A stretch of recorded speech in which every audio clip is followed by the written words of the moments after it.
Joan Mir mengalami kemunduran selama MotoGP 2021. Ia tak mampu mempertahankan status sebagai juara dunia, gelar yang direngkuhnya pada 2020. Namun bisa dipahami mengapa sang rider kesulitan. Dari kekosongan posisi manajer tim, setelah David Brivio pindah ke Formula 1, hingga pengembangan minim yang terlambat dilakukan, Suzuki ikut berperan dalam kegagalan Mir musim lalu.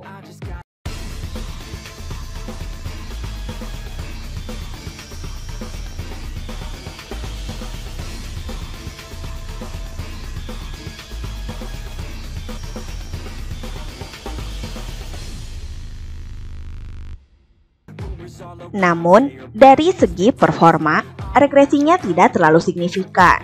Pembalap Spanyol itu termasuk salah satu yang konsisten. Walau sama sekali tak pernah meraih kemenangan, Mir rutin tembus posisi 5 besar. Saya pikir tahun lalu, kita menilai musimnya tidak bagus karena kami menang sebelumnya. Jika pada 2020 saya tidak menjalani musim yang luar biasa, 2021 akan menjadi tahun yang sangat bagus untuk Suzuki, ujar Mir dalam wawancara dengan DAZN. Dengan pekerjaan pengembangan yang dilakukan selama musim dingin, Suzuki mulai memperlihatkan potensi untuk kembali ke persaingan papan atas. Ini sudah terlihat selama tes di Sepang dan Mandalika. Alex Rins termasuk salah satu yang cepat di Sepang, sementara di Mandalika Joan Mir cukup kencang. Kendati sesi tesnya terganggu akibat masalah pencernaan yang membuat ia harus absen di hari terakhir. Yang pasti, target Mir tahun ini adalah berjuang memperebutkan gelar. Memang tak akan mudah, tetapi pembalap 24 tahun tersebut meyakini dirinya memiliki peluang untuk bisa mewujudkannya. Saya yakin mampu berada di depan dan menunjukkan bahwa saya ingin menang lagi. Sangat penting bagi saya untuk merasa bahwa saya tidak hanya di sini untuk memenangi beberapa balapan dalam setahun. Saya menginginkan gelar, Mir menuturkan. Tentu, untuk meraih gelar juara dunia lagi, Joan Mir akan berhadapan dengan banyak rival hebat. Namun, ia telah mengidentifikasi sosok yang bakal menjadi pesaing terberatnya pada MotoGP 2022. Saya meyakini ini tahun dengan level atau persaingan sangat tinggi dan balapannya akan benar-benar cepat. Marc Marquez telah jadi dan merupakan pembalap yang harus dikalahkan, kata Mir.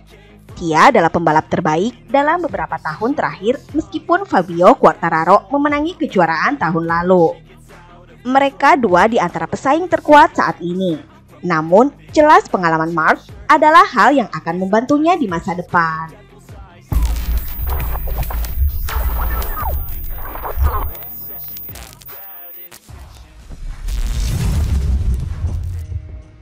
Mantan manajer Avintia Racing, Ruben Sauz, menyampaikan prediksinya soal persaingan di MotoGP 2022.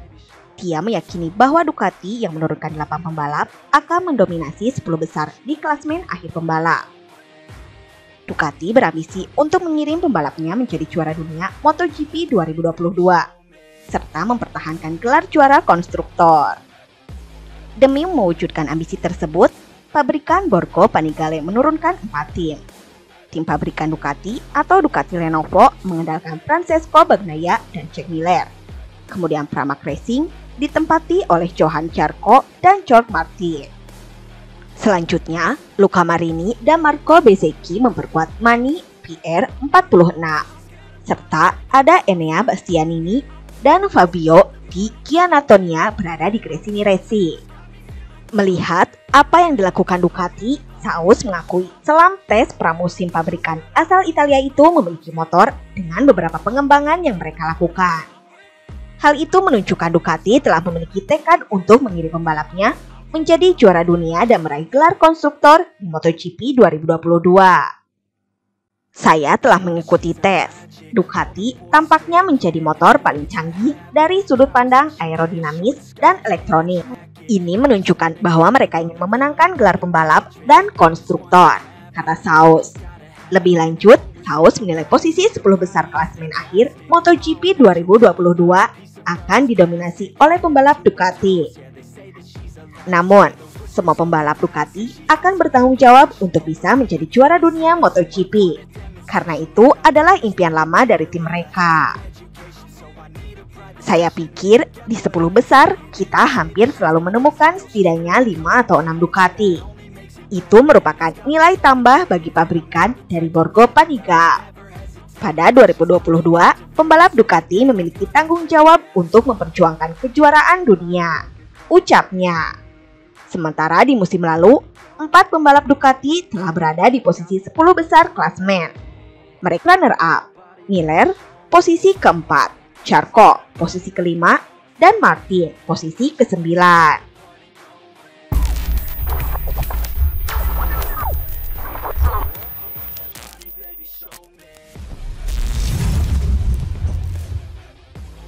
Francesco Bagnaia difavoritkan menjadi salah satu penantang gelar MotoGP 2022.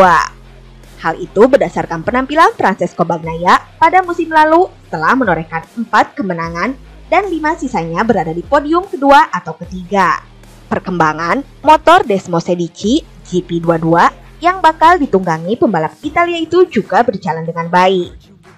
Melalui 2 elemen tersebut, Bagnaia dipandang berpotensi merebut gelar MotoGP 2022. Meski mempunyai peluang untuk juara pada MotoGP 2022, Bagnaia enggan terlena.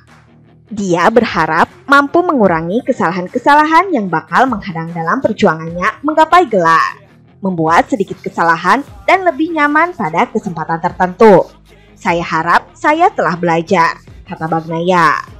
Ducati terakhir kali mengantarkan pembalapnya untuk berprestasi pada tahun 2007 melalui Casey Stoner. Perjuangan Bagnaia membawa Ducati bersinar lagi tidak akan mudah.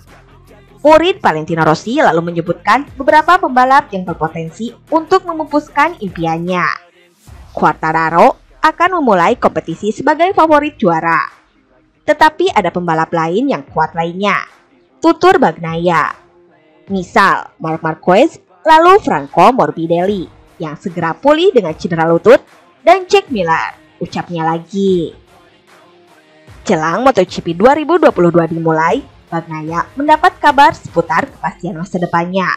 Kontrak pembalap Akademi VR46 itu diperpanjang oleh Ducati sampai 2024. Hal ini akan membuat Bagnaia merasa nyaman dalam mengarungi MotoGP 2022. Ducati sudah menjadi referensi saya sejak kecil.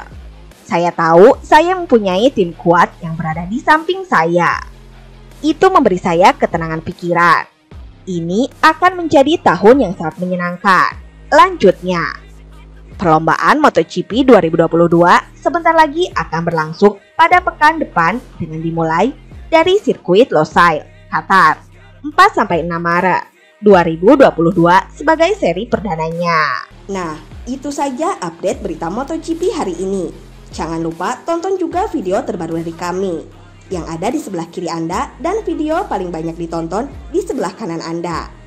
Oke sobat, jika ingin mendapatkan notifikasi berita MotoGP terbaru, silahkan tekan tombol subscribe sekarang juga.